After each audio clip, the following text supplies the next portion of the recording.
Hello, I'm Alec. You are watching the Romecast. Today we have a couple great stories for you.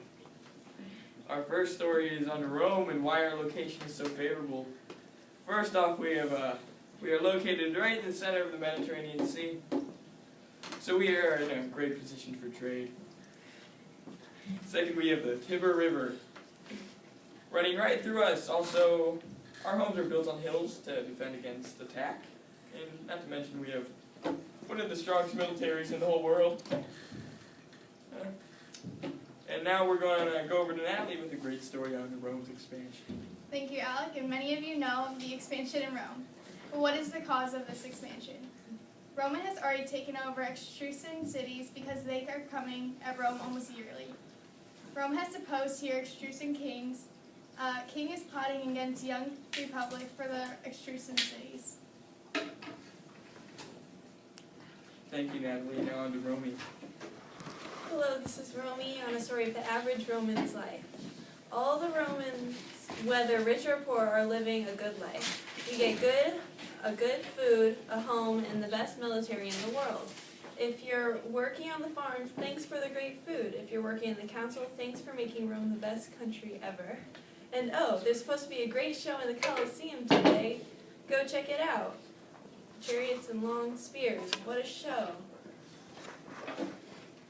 Thank you, Romy. And now on to Natalie with our special guest, Julius Caesar.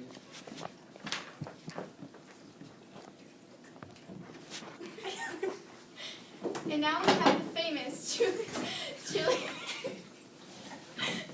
Caesar with us today. I have to ask you to tell the people who you are, just in case people don't know. Well, I am a man of very many talents. I am a military leader, a great one too, and I achieved greatness in the Gallic War. So please tell us, what happened in the Gallic War?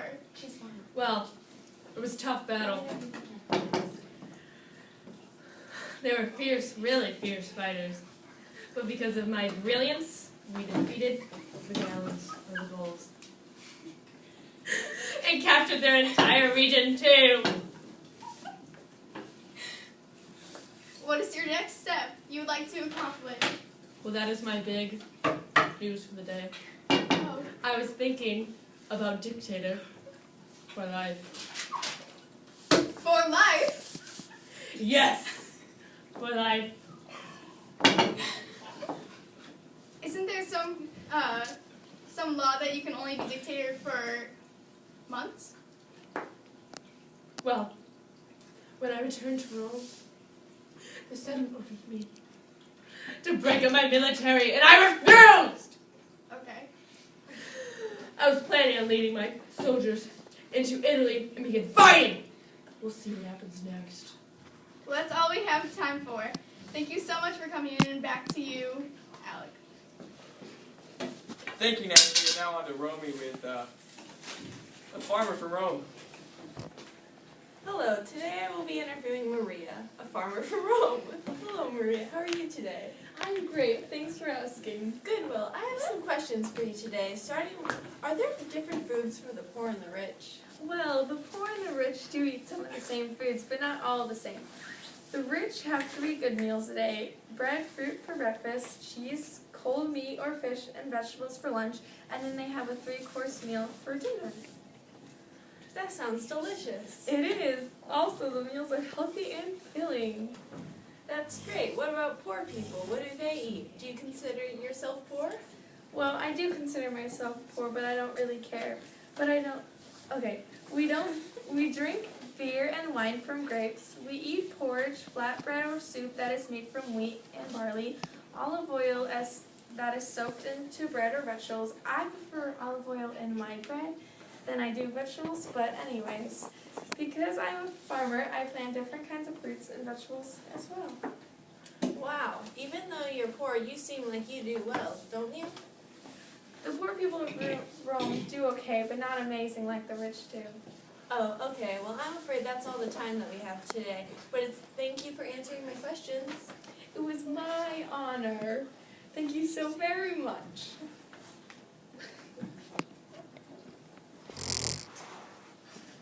Thank you, Romy. And now over to Sophie interviewing a war veteran. Hello. How are you today? Good. Can you please explain to me what the Punic War was? As you may already know, back in 264 BC, a war began between Rome and the city of Carthage, which was a city in North Africa. Carthage captured the city of Messina and gathered control of a waterway that Rome needed to continue trading. So Rome declared war, and after 24 long years of battle, Rome defeated Carthage in 241 BC, and their trade routes began to expand. This was the First Punic War. 22 years of peace followed. In 218 BC, General Hannibal from Carthage crossed the Alps with his army and a large herd of elephants and tried to capture Rome. It's hard to be sneaky with a herd of elephants, and his plan failed. The Roman general Scipio created a plan to attack Carthage, so Hannibal was forced back to Africa to defend his city. He was defeated in 202 BC, and that was the end of the Second Punic War. The Third Punic War lasted 3 years and ended in 146 BC.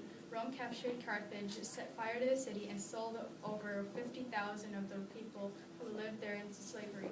In the end, Carthage became a Roman territory, and Rome became one of the most powerful cities of its time. Thank you. Alec? Thank you, Sophie and war veteran. That's all we have today, so thank you. You have watched the Roman broadcast. Woo!